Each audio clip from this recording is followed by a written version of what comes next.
Ladies and gentlemen, welcome to Finding Folklore, the podcast that brings all that is myth, legend, and folklore from Scotland and beyond to you at home. Sorry, we have missed an episode.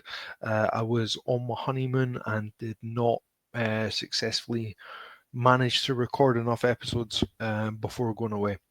However, after this episode's uploads, we will be back to regular programming every Thursday. So, with that in mind, today I am going to tell a story that I actually told at my wedding. I wouldn't have done a storytelling at my wedding, but my wife wanted me to. She often doesn't make my live shows due to watching her dog. So she really wanted me to tell something at it. So I told this story because for the most part I felt it was appropriate, or at least the version I told was appropriate. So without further ado, please enjoy the story. A long time ago, not far from the town of Selkirk in the Scottish borders, was a large woodland. And in that woodland lived a fairy named Tam Lin.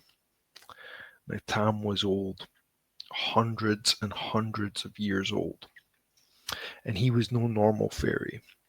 He was a knight who served on the court of the Faerie Queen. And for hundreds of years, Tam would battle, and he would ride his horse, and he would duel, and he would do whichever tasks the Faerie Queen asked of him. He was a loyal knight, and he was a good knight. There was only one thing Tam Lin enjoyed more than his duties as a knight in the fairy court. He enjoyed the company of women. And so, for the hundreds of years that Tam lived in this wood, every maiden that entered would meet Tam and leave the woods a little less innocent than she had entered. Time and time again, Tam would meet women in his woods and seduce them and lay with them. And so this continued for centuries, until one day there lived a woman named Janet, and Janet's father had bought the land that these woods were on. And she one day decided that she wanted to go out into the woods. And all Janet's handmaids and servants told her that this was a bad idea, for in their woods lived Tam Lin, and they told her what would happen if she went there. But Janet was strong-willed. Janet didn't like being told what to do.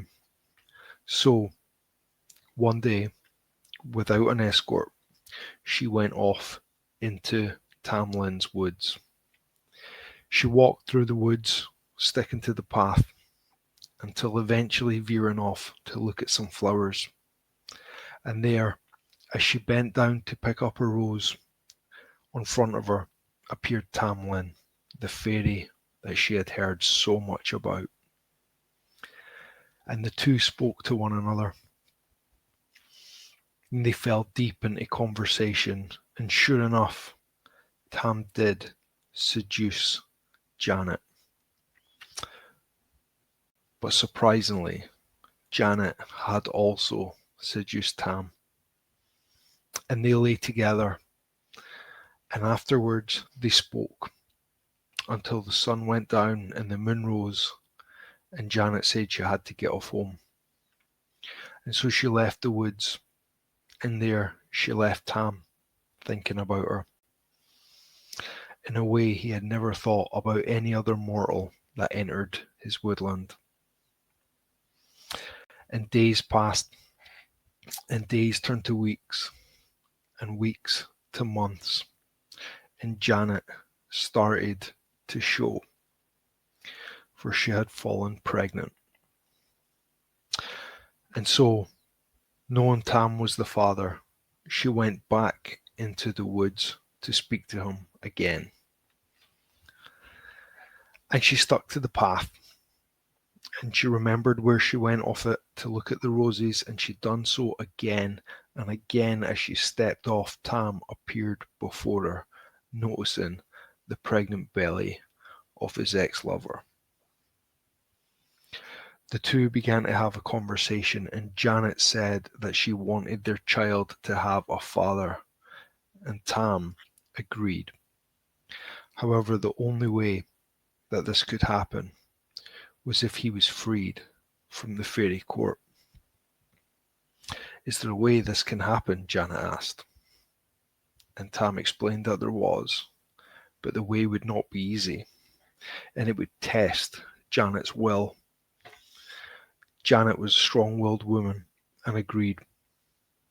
And Tam told her that on the night of the solstice, a parade would occur where the fairy court would march through the lands.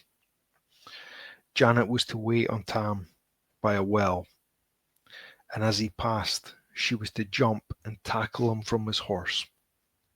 And then, no matter what happened, Janet was to hold on tight.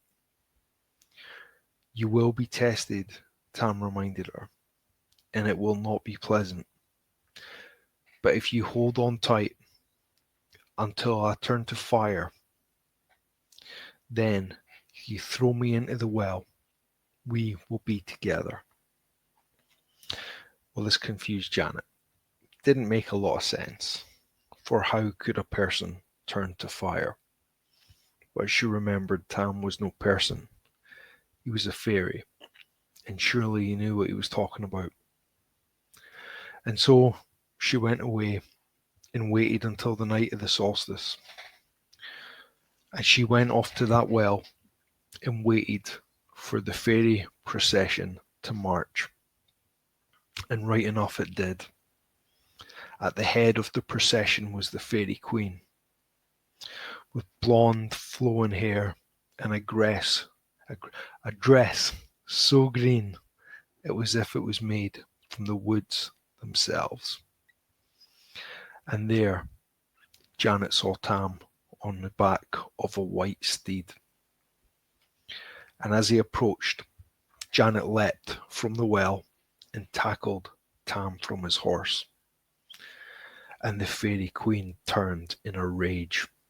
She was not happy that a mortal dare interfere with her fairy procession. And so she screamed the magic word, and Tam turned from the man that Janet knew into a vicious snake that hissed and bit and spat venom. But Janet held the snake tight. It tried to wriggle free, but she did not let it go. And this angered the Faerie Queen further. And so she said another magic word, and with it Tam transformed. And he turned from a giant snake into a wolf so vicious Fenrir would have backed away. And he snapped and snarled and clawed at Janet, but she got onto the wolf's back and held onto its fur and refused to let go. And the Faerie Queen angered again and turned Tam into a bear, and the bear swiped at Janet, but she stayed behind it and clung onto it, and as hard as the bear shook, she didn't let go. And finally, the Faerie Queen uttered another word, and the bear transformed to a fiery ember in Janet's hands. And Janet threw that ember into the well. Moments later, Tam emerged from the well, naked and human. And without another word, the Faerie Queen turned and proceeded on, and the fairy procession followed. Tam and Janet walked off into the woods that day. What became of them, no one knows. but that is where our story ends. So I hope you enjoyed the tale of Tam Lin. It wasn't quite the version I told at my wedding. At the wedding I did not include the pregnancy element to it, but the pregnancy element is a classic aspect of the story, as had actually been written by none other than Rabbie Burns. So you can find it in his books, among other places.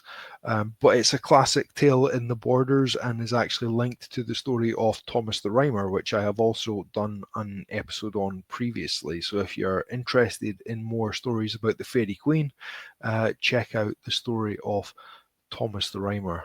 Both that story and the story of Tam Lin are quite deeply rooted in Scottish legend and mythology. Like I said, I will try and get things back on track now. Join us on Thursday for next week's episode. Every second week. Apologies. But if you enjoyed this, let me know in the comment section.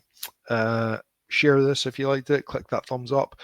If you were at my wedding, thank you for coming, and I'm sorry you're hearing the same story twice, but hopefully you did enjoy it. Live versions of the stories are always better because you can play off the audience a bit, but is what it is. We've got more exciting stuff planned to come in the near future, so I hope you tune in for that. Thank you everyone again. Take care, and until next time, may the devil walk behind you. Bye for now.